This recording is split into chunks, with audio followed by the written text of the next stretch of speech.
happy spring equinox, happy vernal equinox, I think is what it was originally called. All used in pagan traditions for harvesting, planting, and sustaining life on earth through the growth and harvest of crops. If you didn't experience a spiritual event or a physical event today, do not worry. The actual vernal equinox, first moment of spring 2018, was approximately 12 noon Eastern Standard Time. And these events that are spreading like wildfire, at least I just thought only through YouTube, but I've since learned it's not only spreading through YouTube. They're based on so many different theories. It appears to be that the coming event is a composition or composite of the philosophies of David Wilcock and Corey Goode, Dolores Cannon and her QHHT practitioners, and the Law of One. It's now in teenage social media, and a teenager told me yesterday, or actually asked me yesterday, did you know that we're going to be raptured in April? And I said, hang on a minute.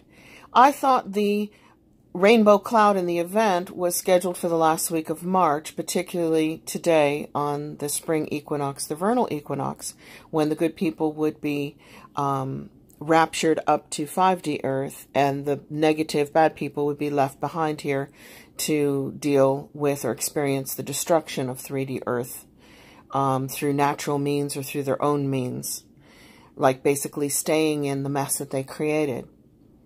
And she said, oh, no, this all has to do with the Bible.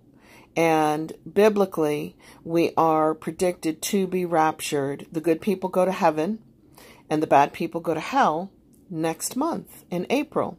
This is not intended to make anybody feel bad, like, oh, darn, I was really looking forward to the experience of being raptured.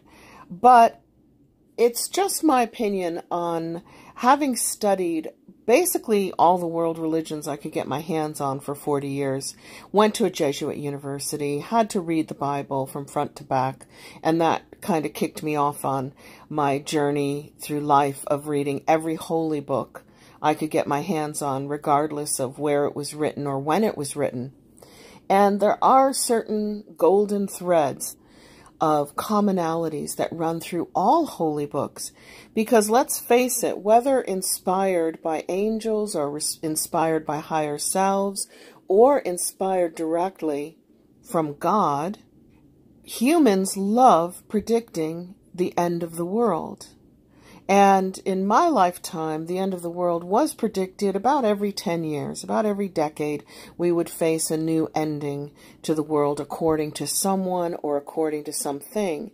But things are speeding up now. We've got this Mandela effect showing us that matter is very unstable and very changeable. And now we're getting end of the world predictions every year or several times within a year. And along with those end of the world predictions, we're also getting the opposite of that, which balances it in my viewpoint, and that's predictions of rapture. And that includes the event. Now, from what I could find, and again, these are my opinions, I'm heavily into research. I love research. It used to be my profession in mainstream media, to do a lot of political and news researching. So now that I'm out of that, I'm applying those same skills to the esoteric information that's available for all of us spiritually, with all of these amazing changes, including the Mandela effect, which is the most physical proof we have that things are changing and we are advancing and consciousness is expanding. I've been studying world religions, quantum physics, and spirituality, metaphysics. Yes, looked into the occult and all of that, you know, just trying to get an understanding of what it means to be human. And humans love facing the end of the world. That's something that they've been doing and predicting for thousands and thousands of years. And there's probably a very good spiritual reason for it, because in the past, the prediction of the end of the world Revelation, the Apocalypse, the harvesting of souls, the harvest, the separating the wheat from the chaff, etc., was basically giving a reward to those who were good while punishing those who were bad. So if you were a good person, whether you're Christian or Hindu or Muslim or Buddhist, whatever, and if you lived a good life, you were rewarded by either going to heaven upon your death or being raptured into heaven before your death. So that gave you a good reason to continue to be good, perhaps in a world that wasn't always fair to people, that didn't give them enough money to live comfortably. But they wouldn't go out and steal it because that would be bad, and that would change everything, and then they would have to go to hell after they completed this lifetime, or they wouldn't be raptured. They'd have to stay here when all the good people got taken up into heaven. So, yes, there is a good reason why the organized, indoctrinated churches really reinforced these theories in the people, because it kept them under control. It was kind of a spiritual policing practice to make sure people were good or they'd go to hell. But that's not why people did it. I don't think they did it because they were trying to follow the societal norms being enforced on them by their rulers, who in the past used to also be their spiritual rulers, were also their government rulers. There was no separation. And really there isn't now. We pretend to have separation, but we really don't. That's a different video. They did it because they actually wanted to be good people. They wanted to experience heaven. And they also wanted to have their reward for all of the goodness and sacrifices that things they gave up because they weren't willing to steal them or murder for them or lie for them or cheat for them. And then they saw the people around them who were willing to steal, lie, murder, and cheat. And they felt better thinking, well, they're going to get their comeuppance. They're going to go to hell when they die, or they're going to be left behind here still struggling in 3D earth based on duality and polarity while I get raptured up into heaven early. So there's really good psychological sound basis for the event and the rapture. It's not a crazy thing. It makes sense. And what I found is David Wilcock wrote about, spoke about, did all those shows on Gaia, wrote books about the event occurring in 2012. He heavily believed that when the end of the Mayan calendar occurred, which was December 21st, 2012, that would be the day of the event, that the actual physical world, the 3D world we live in, would end. And the bad people would just not be able to go up to 5D Earth, actually fourth density, because he was following the law of one instead of Dolores Cannon. And the law of one is fourth density, and Dolores Cannon is 5D Earth, but it's the same place. It's a much higher frequency, better version of Earth where good people can live, and it's just like heaven. You don't have to work. All your needs are met. You can communicate through psychic abilities instead of speaking. Anything you want, you can have because you can instantly create it and manifest it. People live peaceful. They live cooperatively. They live in harmony. They don't eat animals anymore. Animals are safe. Animals are loved. It's a really peaceful, loving, compassionate version of Earth. It's heaven, if you think about it that way. It's the same as heaven. So David Wilcock, the event didn't occur in 2012, and he was very open about it and very honest about it. I've watched a lot of his recordings where he said, hands up, I was wrong, and I'm really disappointed. I was ready for the event. In other words, he was ready to be raptured into this beautiful version of Earth. And he was very disappointed when it didn't happen in 2012, but he made the mistake of then predicting that it would happen in 2017 when he hooked up with Corey Goode and did the whole secret space program where there are aliens, good aliens and bad aliens, fighting for control of Earth. And the good aliens are going to win and help Earthlings evolve up to fourth density, a higher, more heavenly version of Earth. And then when 2017 didn't work, he did not predict any further dates for the event, but his partner on a lot of his programs, Corey Good, has now said the event is going to occur, according to the aliens, the event is going to occur where good people will be raptured into fourth density and the baddies will be left behind between 2018 and 2023. Coincidentally, I have read that we're going to have an extremely bright object in our night sky. This is according to scientists and astronomers. And NASA's not really telling us a lot about it. I think I got it out of the United Kingdom mainstream media that by 2022, 2023, we're going to see a very bright light in the night sky that is supposedly the remnants of a supernova that exploded somewhere in our galaxy. And right now, it can't be seen, or it's pinpoint. It's just like a little star, and it's coming closer, closer, closer. So don't be surprised if people don't jump on this very bright light. I'll see if I can find a link to the original article from a couple of years ago, and I'll put it in my description below so that you also can read about this predicted light that is going to be lighting up our night skies around 2022, 2023. Who knows how long it's going to last? I don't know. They didn't tell me in the article.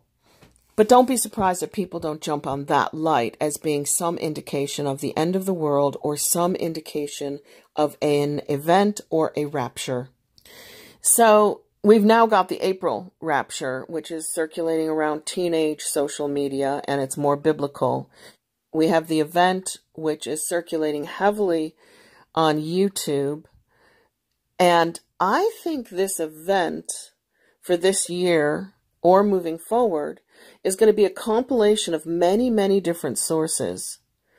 And you've got the David Wilcock predictions of the event based on the books, the series, The Law of One, where good people are raptured into fourth density and bad people have to stay behind on 3D planet Earth until it naturally faces its own destruction through evolution or through human means.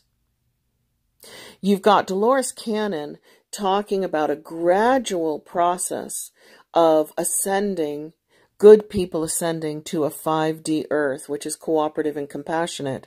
But I've gone through many, many of her books, and I've read about 6 of them, and I cannot find where she says it's going to be a singularity, a single event. But many of her QHHT, quantum healing hypnosis technique, or quantum hypnosis healing technique practitioners, they have studied and been certified by her school. They are predicting the event to be instantaneous.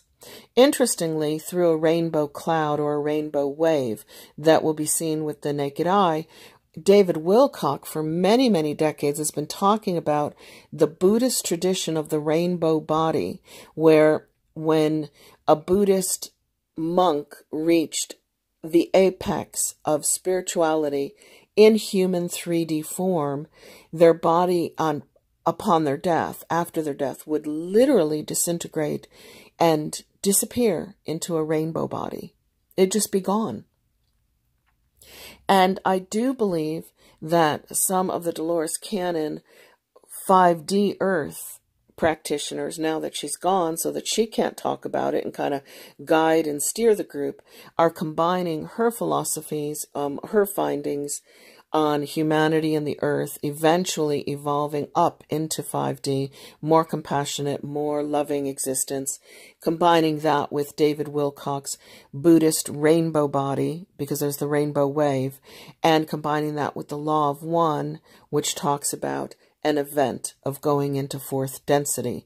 So we've got at least 3 different philosophies that have been around since the 1980s, at least 70s and 80s, and current ones, being kind of amalgamated and mixed up and combined into one, which is interesting because that's how new religions are created.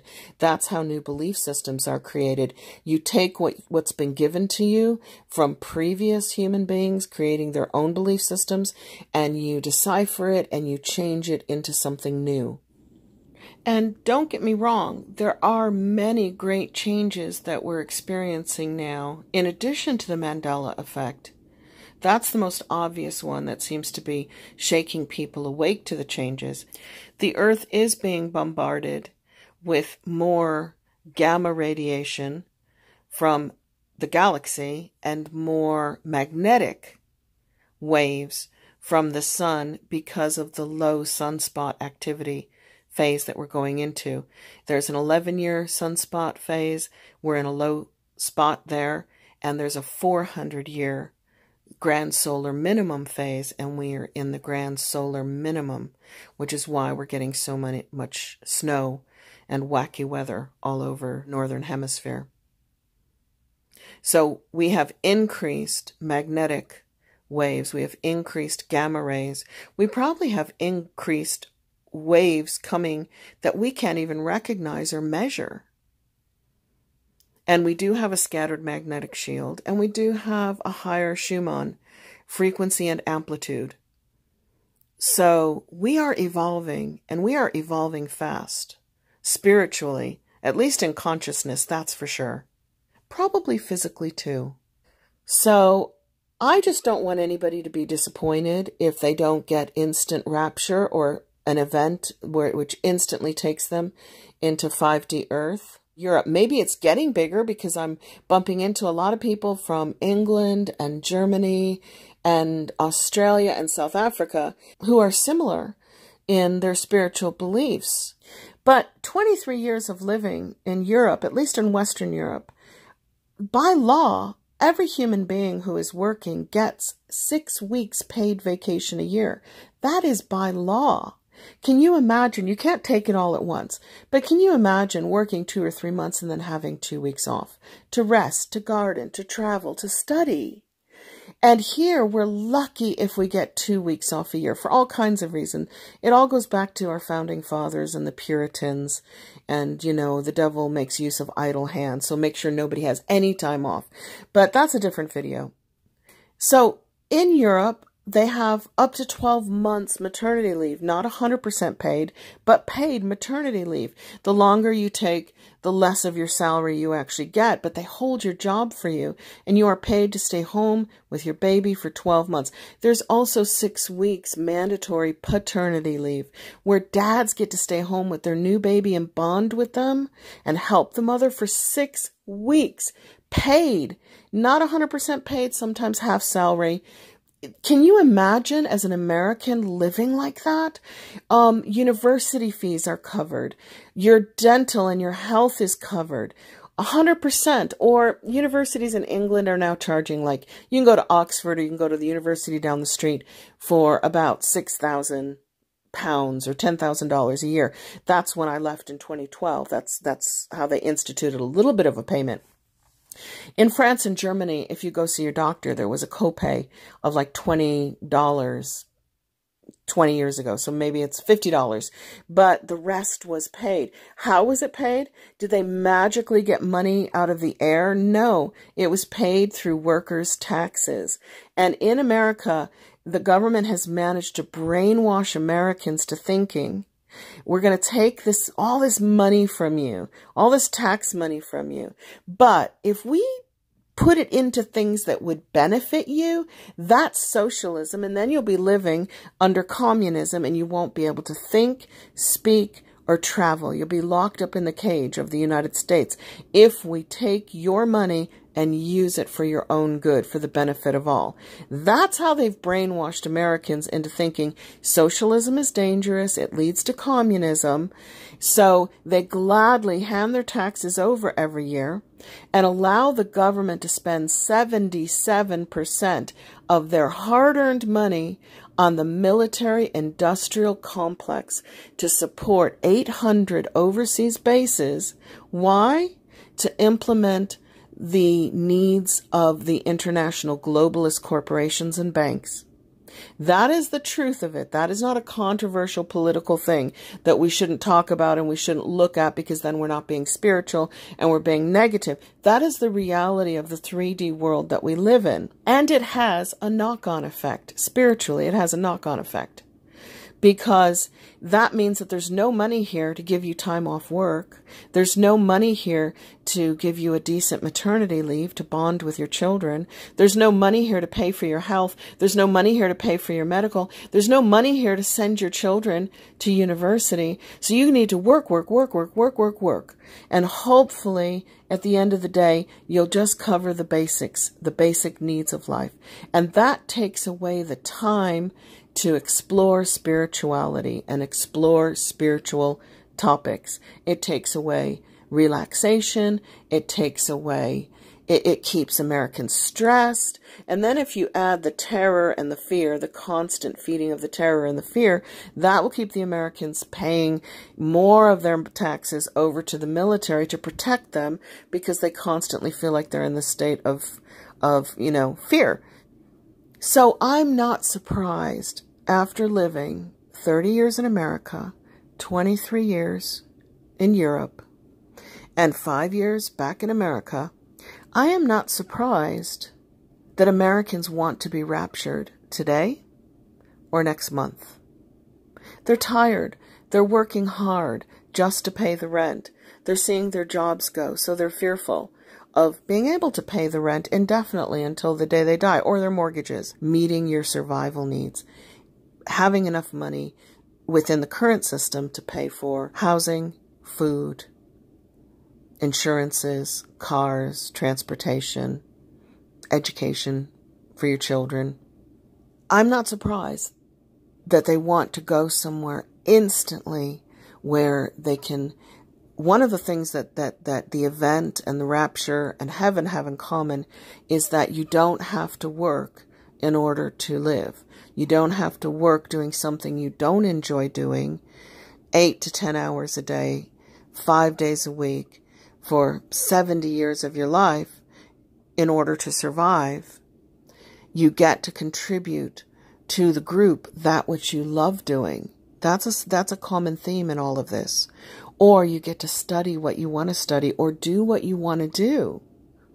All of your survival needs are met in fourth density and 5D earth and heaven, so that you can be who you want to be and do what you want to do. That is the ultimate human freedom. So I am not surprised that Americans, more than any other Western group, are desperate for the event to occur, the rapture to occur, the harvest to occur. And my personal opinion on this, because I've been there so many times, is that you are the event. Your life is the rapture. Yes, it's true that we can bring heaven onto earth. And yes, we can gradually, or more quickly now, evolve through a process into 5D earth based on what you do here in the 3D earth, what you think here on 3D earth, what you feel, what you believe, how you interact with your family, how you interact with your community, and how you protect your family and make sure that the government doesn't take away too many rights that your children and your grandchildren will suffer under. That's how I believe we bring 5D earth into 3D earth. I really don't think it's someplace we go to, either slowly or instantly. I don't think it happens in an event. I don't think it happens in an instant rapture. I think it is your lifetime. It is a process of bringing all those concepts that you so desperately want to experience in heaven and in a 5D earth and in fourth density, bringing it right here, right now, through you. You are the event. That's all I can say about it. We get to have 5D earth. We get to have heaven on earth. We get to have fourth density living. If we do it, believe it, feel it, and bring it here. So happy spring equinox, happy vernal equinox. And if there's no event today and no rapture in April, Don't worry about it. It's coming because you're here. It's coming because you care about it. And it's coming because you want it. But it's coming through you, and it's coming through your lifetime. And the world is very blessed to have you here. That's all I can say. I'm really grateful that you're here, because you are here. This world is changing, and it is getting better, and it is becoming more fourth density and more 5D every single day because you're here. Much love, everybody. Bye.